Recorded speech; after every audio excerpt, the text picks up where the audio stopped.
Unidad 13. Amartiología bíblica. Continuamos con el estudio de los temas más importantes de la teología sistemática. En este caso tenemos el estudio de la amartiología, que es el estudio del pecado, sus consecuencias, el origen y los efectos que ha tenido en la creación en el ser humano.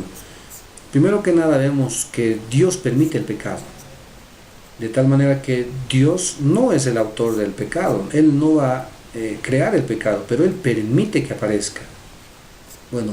Las cosas insondables de Dios. Dios tiene en sus propósitos llenar la tierra del conocimiento de su gloria, de manera que Dios sí es conocible, es decir, que se le puede conocer, pero no porque el hombre pueda. Independientemente, no podemos conocer a Dios así, sino porque Dios quiere revelarse. Él se dio a conocer. Dice en 1 Timoteo capítulo 6, verso 16, el único que tiene inmortalidad, que habita en luz inaccesible, a quien ninguno de los hombres ha visto ni puede ver, al cual sea la honra y el imperio sempiterno. Amén. Usted se da cuenta que estábamos nosotros en una condición de inaccesibilidad total. Nadie puede llegar ahí, a la presencia de Dios total y completa en su gloria. Sin embargo, es Cristo quien nos lleva ya a ingresar, a conocer a Dios, porque Él se dio a conocer. Pero ¿qué razones tuvo Dios para permitir el pecado? En primer lugar, para resaltar su justicia.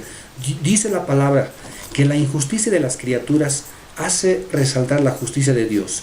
Es decir, que hay cosas que Dios sí quiere revelar de sí mismo, porque Él lo quiere, que se hacen mejor también conocidas, que Él va a manifestarlas mejor, y se perfilan y se caracterizan con mayor nitidez cuando Él permite el contraste. Entonces, Él permite, hablamos de nuestro Dios Todopoderoso, Él permite que el pecado aparezca y sus consecuencias, en este caso, la injusticia, para Él mostrar su justicia. De tal manera que el contraste exalta plena y completamente a Dios. También para que la verdad de Dios abundase para su gloria. Así como la injusticia humana hace resaltar la justicia de Dios, asimismo la mentira del hombre, la mentira de la criatura, hace que la verdad de Dios abunde para su gloria. Ante la mentira que aparece del hombre, que Dios permite que pueda manifestarse, aparece la verdad de Dios, y que pueda usted tener el contraste para que por toda la eternidad veamos que Dios es verdadero, que la verdad está en Él, que Él es la verdad, y la gloria sea solamente para Él. También vemos que permite Dios el pecado para mostrar su ira. Mire, si Él no hubiese creado criaturas libres que por sí mismas hubieran escogido lo malo y dieran ocasión a Dios para revelar lo que Él desaprueba y juzgarlo y castigarlo, mire, entonces ¿cómo hubiera conocido esas decisiones del carácter y la naturaleza de Dios si no hubiera permitido el mal? Entonces Él permite, hablamos de Dios, nuestro Creador, permite que aparezca el pecado, y en contraste aparece su ira como la desaprobación total al pecado. También vemos que Dios permite que el pecado pueda manifestarse para hacer notorio su poder, de tal manera que Él se va a manifestar con todo su omnipotencia, todo su poder, toda su gloria, para manifestar también su desaprobación, castigo, juicio y la salvación para el hombre. Dios permite el pecado para hacer notorio las riquezas de su gloria, y en este caso es la gloria de su gracia, porque además hay la gloria de su poder. Usted podrá entender que permitió el pecado para mostrar su gracia, la gracia expresada en la cruz de Cristo. Mire qué impresionante. Si no hubiera permitido la aparición del mal, del pecado, ¿cómo hubiera Él manifestado su gloria, de su inmensa gracia, misericordia, a través de Cristo muriendo y rescatando al ser humano? Tenemos otras razones por las cuales Dios permite que el pecado pueda manifestarse. En primer lugar, para enseñar a sus criaturas que solo Él es la razón final. Dios dejó al diablo pretender ser Dios. Dios lo permite, lo deja. Permite que se manifieste el mal en el diablo. Y hacer las cosas distintas a su manera, ¿no? Satanás quiso hacer Lucifer en aquel tiempo. Luego dice la palabra de Dios, yo seré semejante al Altísimo y me sentaré y voy a ser yo. y haré las cosas a mi manera. Más o menos parafraseando, estos eran los pensamientos que tenía el diablo al momento de querer ser más que Dios, enaltecerse, el momento que aparece el mal en él. Y Dios le dio permiso, y a los que querían seguir a Satanás les dio permiso para que le siguiesen. ¿Y en qué ha venido a parar todo esto? Bueno, en la peor miseria. O sea, las consecuencias del pecado han sido grandes, han sido terribles, y Dios permite esto, porque Él va a manifestar posteriormente la cura para el pecado. Él se va a glorificar total y completamente. De manera, pues, que una razón también es para enseñar a las criaturas, para toda la eternidad, que solo Él, que solo Dios es la razón final. No solamente nosotros deseamos ir al cielo para evitar no ir al infierno. Nosotros queremos ir al cielo porque deseamos estar con nuestro Dios, porque no hay otra razón más única que Él, solo Dios. Otra razón es también que el hombre nada halle después de Dios. Mire, Dios quiere que el hombre nada halle después de Él, es decir, Dios. Es decir, para que su criatura descubra solo en Dios mismo su razón última y su realización. Entonces, imagínense, Dios permite que el hombre esté ahí lejos por causa del pecado, lejos de Él, pero luego que el ser humano es convencido de que estaba inmerso en pecados, en delitos, y luego que él se da cuenta de su condición, acude a Dios, porque Él es la única razón. No hay nada más que Dios después de todo lo que existe, después de haber experimentado la maldad que existe en nosotros. Nosotros nos damos cuenta que no hay nada más que Dios. Vamos a ver Romanos capítulo 3 versos 5 y 8. Dice la palabra: y si nuestra injusticia hace resaltar la justicia de Dios, ¿qué diremos? ¿Será injusto Dios que da castigo? Hablo como hombre, dice el apóstol Pablo. En ninguna manera. De otro modo, ¿cómo juzgaría Dios al mundo? Pero si por mi mentira la verdad de Dios abundó para su gloria, ¿por qué aún soy juzgado como pecador? ¿Y por qué no decir, como se nos calumnia y como algunos cuya condenación es justa afirman que nosotros decimos, hagamos males para que vengan bienes?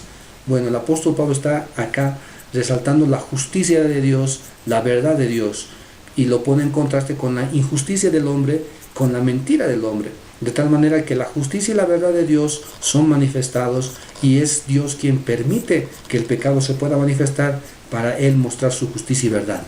En Romanos capítulo 9 versos 22 y 23 dice la palabra de Dios: ¿y qué si Dios, queriendo mostrar su ira y hacer notorio su poder, soportó con mucha paciencia los vasos de ira preparados para destrucción y para hacer notorias las riquezas de su gloria? Las mostró para con los vasos de misericordia que Él preparó de antemano para gloria. Mire, Dios quiso mostrar su ira y hacer notorio su poder. Tomen nota de esas dos palabras. Y también mostrar las riquezas de su gloria, para su gloria, gloria suya. Acá vemos las razones en estos dos pasajes de Romanos por las cuales Dios permite que el pecado pueda manifestarse. De tal manera que nosotros podemos solamente llegar a entender Dios siendo el que permite la aparición del pecado. Sin embargo, no es Él el creador del pecado. Él lo permite. ¿Para qué? Para mostrarse Él, para que Él pueda ahí ser glorificado por toda la eternidad. Por lo cual, actualmente nosotros le damos la gloria y la honra por la salvación que nos ha llegado. En Cristo Jesús, nuestro Señor, nuestro Salvador. El origen del pecado. Satanás dio origen al pecado. Es Satanás quien va a dar origen al mal. Cuando el Señor le llama padre de mentira al diablo, quiere decir que la mentira comenzó con el diablo. La mentira no existía sino empezó con Satanás. El pecado no comenzó en la tierra, eso tenemos que tener claro. El pecado comenzó en el cielo, es decir, en un mundo angelical. Comenzó con seres angelicales, no con seres humanos. Dios creó aquí al ser humano en la creación todo perfecto, pero el pecado se manifestó en las regiones celestes. La maldad comenzó en él, es decir, en Satanás. Él no fue tentado de otra criatura. No había quien pueda llevarlo al mal. En cambio, entendemos que el ser humano sí fue conducido, tentado a lo malo. Él no fue tentado de nadie, dice. ¿De dónde comenzó el mal? El mal comenzó cuando Satanás puso atención a su propia belleza, a su propia hermosura, a su propia sabiduría, en vez de a Dios. Ese fue el comienzo del mal, cuando no dejó que Dios sea el centro. Miren, mi hermano, si usted se da cuenta, cuando le damos más atención a otros asuntos antes que a Dios, estamos haciendo lo mismo que Satanás hizo, que nos concentramos en aquello que nos place a nosotros, en aquello que nos conduce a exaltarnos nosotros, y comenzamos a dejar a Dios. Ahí aparece el mal. Podríamos decir de otra manera, como se escucha, se lee en otros textos de teología, el pecado es la ausencia del bien. El pecado es la ausencia de aquella luz de santidad. Por lo tanto, ante la lejanía que pueda existir entre algo y Dios, bueno, ahí aparece el pecado. En este caso, en Satanás, como un ángel, un querubín, también en el ser humano. Por esa razón, el ser humano está alejado de Dios por consecuencia del pecado. Entonces, Satanás dio origen al pecado. El origen del pecado en el hombre ahora. En Génesis capítulo 3, verso 1 dice la palabra: pero la serpiente era astuta más que todos los animales del campo que Jehová Dios había hecho, la cual dijo a la mujer: ¿con que Dios os ha dicho no comáis de todo árbol del huerto?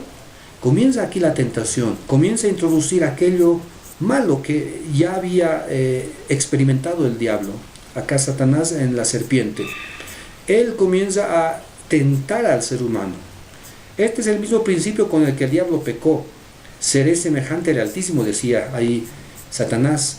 Ahora les lleva a considerar a Adán, a Eva, en primer lugar a Eva, a ser engañada, y decirles: seréis como Dios. Es decir, que les va a llevar a dejar a Dios y concentrarse independientes de Dios en todo aquello que ellos van a ir viendo y entendiendo, pero ya lejos de nuestro Creador. Usted se dará cuenta que la martirología estudia entonces el pecado y sus consecuencias. Nos concentramos simplemente en este punto, el origen del pecado. Dios no es el creador del pecado. Él no va a generar el pecado. Él permite que aparezca. ¿En quién? En Satanás, en las regiones celestes. Posteriormente, Satanás es quien tienta al hombre y nos llevó a que todos estemos ahí inmersos y lejos de Dios en esta maldad. Pero gracias a Dios, que dentro de su gloria infinita nos rescató, y para su gloria y alabanza lo hizo de una manera impresionante, haciéndose hombre y muriendo por el culpable. Y a nosotros ahora nos tiene dentro de su familia, sentados en lugares celestiales por la sangre de Cristo que fue derramada en la cruz del Calvario.